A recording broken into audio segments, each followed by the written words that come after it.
Hola a todos, mi nombre es Camila Suárez y hago este video para contarles acerca del libro Aprender a leer de las ciencias cognitivas al aula. Vamos a comenzar con la primera parte y esta es ¿cómo aprende el cerebro a leer?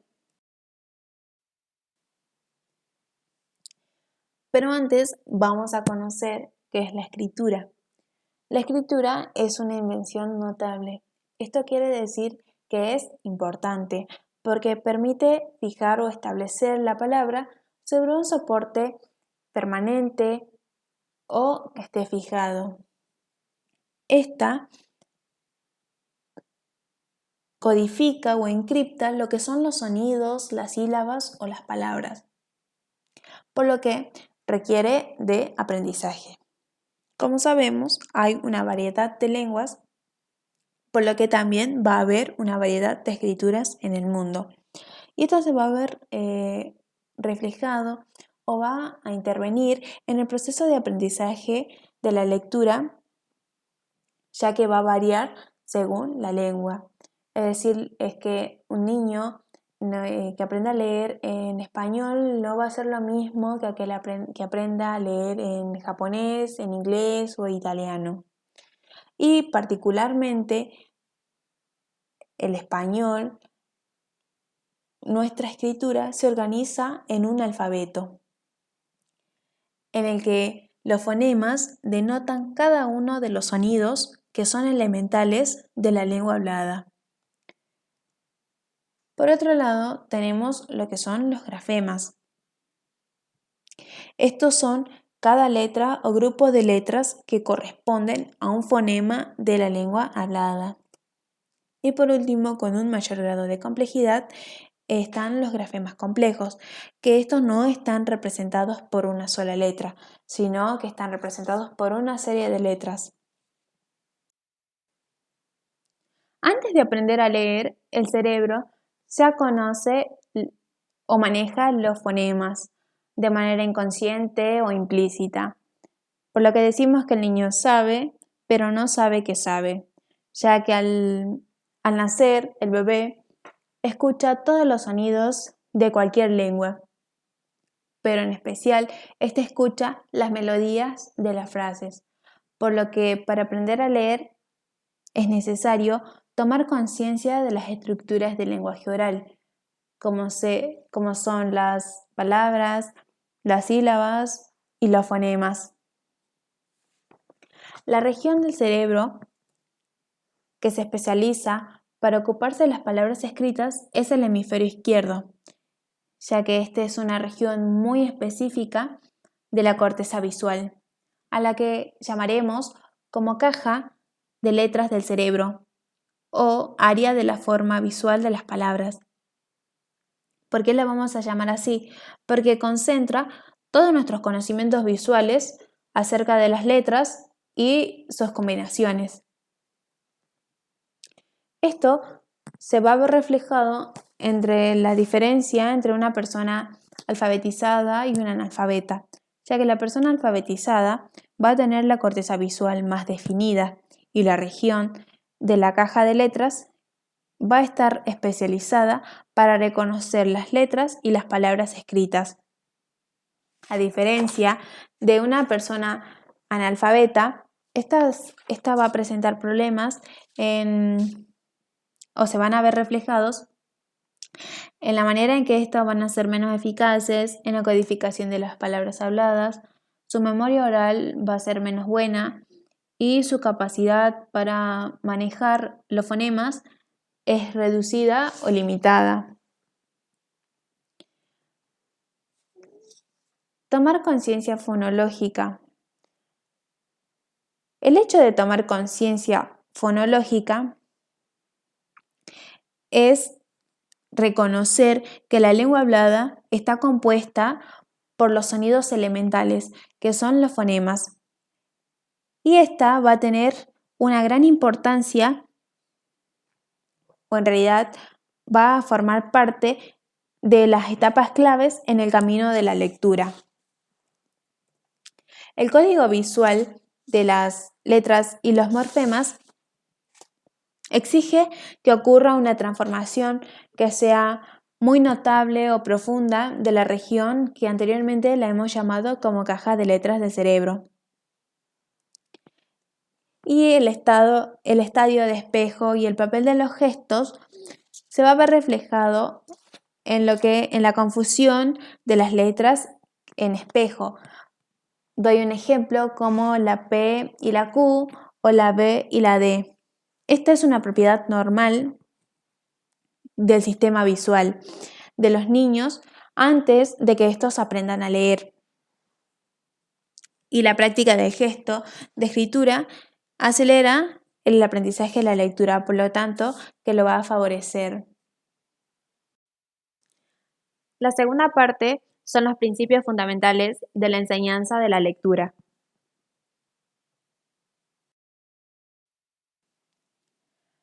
Bueno, ahora vamos a ver los principios de la enseñanza explícita del código alfabético.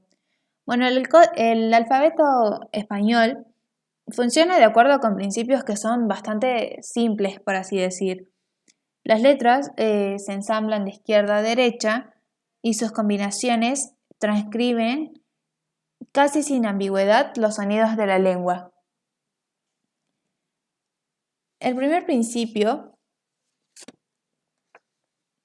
corresponde a la correspondencia grafema-fonema, en la que cada letra o grupo de letras corresponde a un grafema. Todas las reglas de esta correspondencia deben aprenderse una a una. Luego, las combinatorias de letras o de grafemas. Esta consiste en que el niño debe comprender que las letras pueden combinarse para formar sílabas, por lo que es necesario mostrar que al reunirlas su pronunciación no cambia, sino que al juntarlas se forma una combinación nueva. Luego, la movilidad de las letras o grafemas. Esta es otra idea sencilla, ya que la permutación de las letras cambia la pronunciación de la cadena de caracteres. Esta toma de conciencia puede facilitarse ya sea con el uso de grafemas móviles. Luego, la correspondencia espaciotemporal. Esto hace referencia a que el niño todavía debe descubrir que el español se lee de izquierda a derecha, es decir, que es el orden espacial de los grafemas que se corresponden sistemáticamente con el orden temporal de los fonemas. Luego,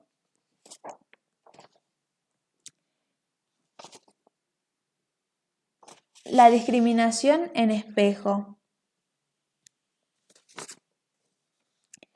Bueno, la discriminación en espejo, esto hace referencia más que nada en que hay que enseñarle explícitamente a romper con esta simetría, explicándole que las letras, estas que se encuentran en espejo, son distintas, que se escriben con gestos que son diferentes y se pronuncian de modo distinto. Luego, el segundo principio es de progresión general, en la que ésta hace referencia al orden del aprendizaje de los diferentes grafemas de las palabras, es decir, las letras y las combinaciones de letras que se corresponden en realidad con los fonemas. Vamos a analizar los distintos parámetros. Primero, la regularidad de las relaciones grafema-fonema. La correspondencia entre grafema y fonemas deben enseñarse en función de su regularidad. Esto quiere decir que las correspondencias más regulares son las que deben aprenderse primero, porque hay que recordar que la enseñanza explícita de las correspondencias entre grafema y fonema facilita el aprendizaje de la lectura para todos los niños. Luego, la frecuencia de los grafemas y los fonemas. Este es otro factor en la frecuencia de su uso. Los grafemas más frecuentes son los que lo permiten leer la mayor cantidad de palabras y van a ser los que se van a presentar primero, para así facilitar la lectura. Luego, la facilidad de pronunciación de las consonantes aisladas. Ya que esto es importante porque para facilitar la comprensión de la regla fundamental del alfabeto, hay que introducir, por así decir, primero las consonantes que son continuas, ya que estas se pueden pronunciar prácticamente solas, en ausencia de cualquier vocal. Luego, la complejidad de la estructura silábica. Bueno, como sabemos que para el niño es difícil leer las sílabas que contienen bloques de consonante,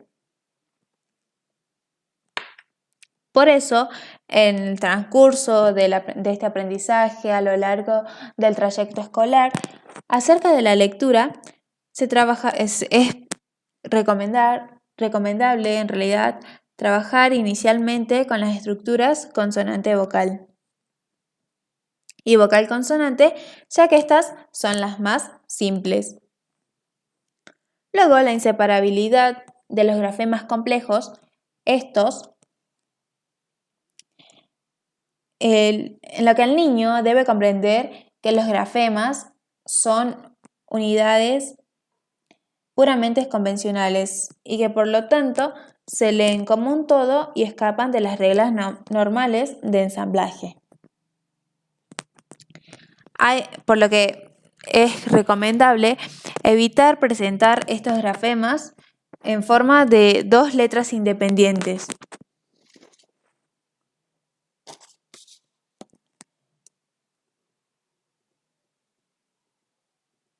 Luego, las letras mudas.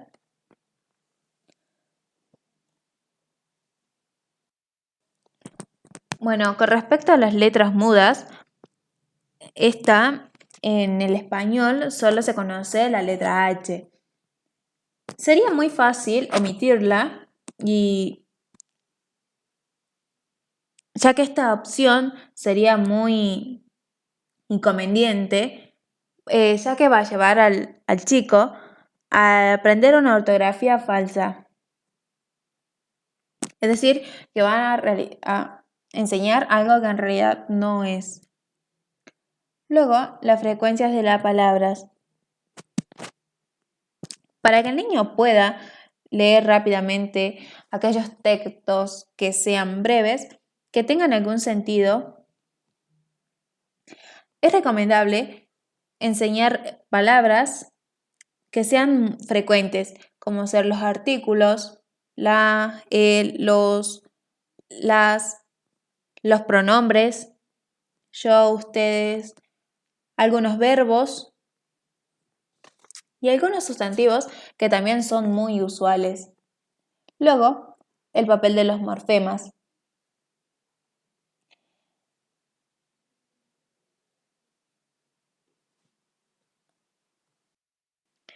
Una vez que hemos aprendido la decodificación de los grafemas en fonemas, un buen programa de aprendizaje de la lectura debería enseñar de manera explícita los fonemas del español, ya sea y cómo se combinan, teniendo en cuenta una vez más su frecuencia de uso, ya que su reconocimiento también permite establecer las relaciones entre las palabras y es útil a la hora de fijar las reglas ortográficas. Luego, tenemos el principio de aprendizaje activo que asocia lectura y escritura.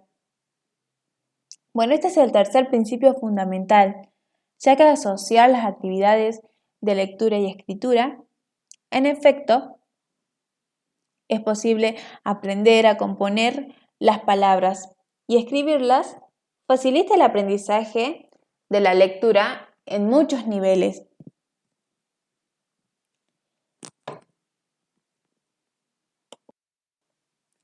Como así también la lectura mejora que el niño, mejora en medida que el niño practica la exploración activa de las letras mediante el tacto y como así también aprende el gesto de la escritura. Al agregar este código motor al repertorio mental de las letras, estas actividades van a facilitar el recuerdo de las correspondencias que grafema, fonema y también reducen las semejanzas entre las letras como B y D, que si no corren el riesgo de ser confundidas, como hemos dicho anteriormente, las letras en espejo. El cuarto principio es la transferencia de lo explícito a lo implícito. Este consiste más que nada en facilitar la automatización de la lectura, es decir, el pasaje de una lectura que es lenta, consciente, trabajosa, a una lectura que es fluida y rápida. La transferencia de la memoria explícita hacia la memoria implícita cumple una función que es primordial, porque libera recursos en la mente del niño cuando está aprendiendo a leer. Ya a medida de que la lectura se vuelve fluida y automática, los pequeños dejan de concentrarse en lo que es la decodificación y pueden reflexionar mejor sobre el sentido del texto.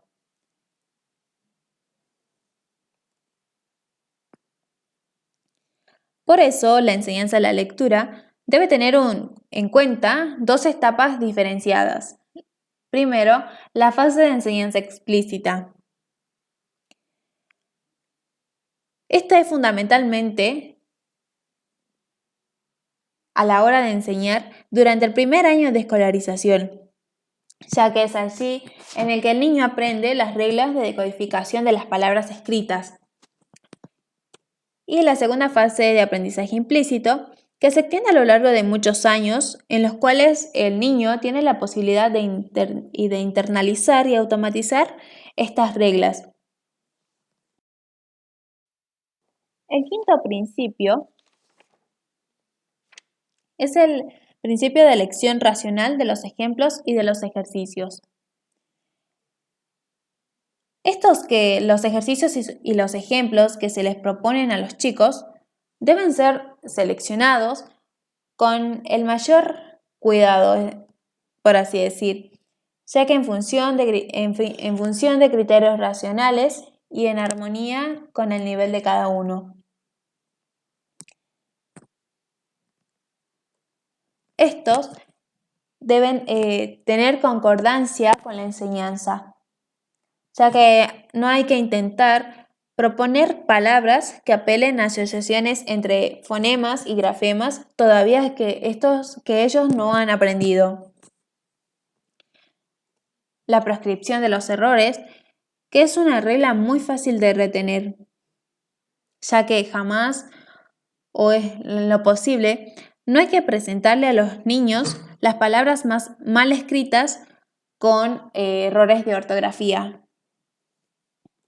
Luego, la distinción entre el sonido y el nombre de las letras, ya que hay que remarcar o recalcar que hay una clara distinción entre el sonido y el nombre de las letras.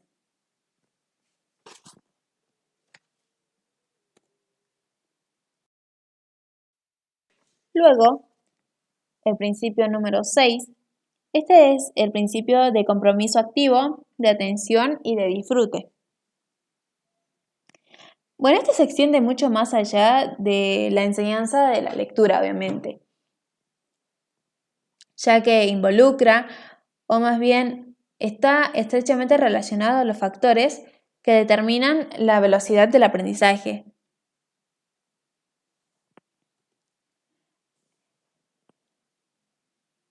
Al menos hay 3 factores que desempeñan un papel fundamental, como es el compromiso activo del niño, ya que el aprendizaje es más eficaz cuando el niño está interpelado por una pregunta o un ejercicio. Este lo que va a hacer es intentar generar por sí solo una respuesta.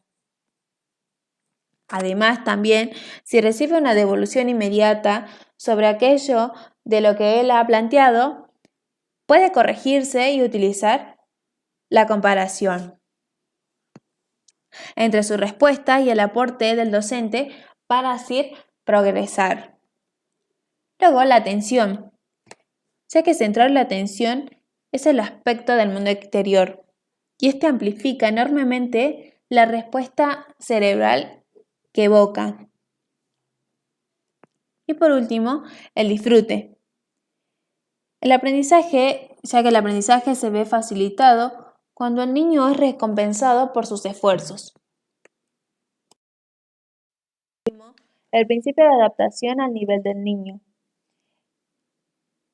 El buen maestro se propone cada jornada desafíos que son adaptados al nivel de los niños, mediante el cual los conduce sin ser brusco, ni tampoco llevar a ellos sobresaltos más allá de sus conocimientos actuales, ya que de este modo el niño es el actor de su propio aprendizaje y se mantiene estimulado y no desalentado, siempre con la sensación de estar avanzando.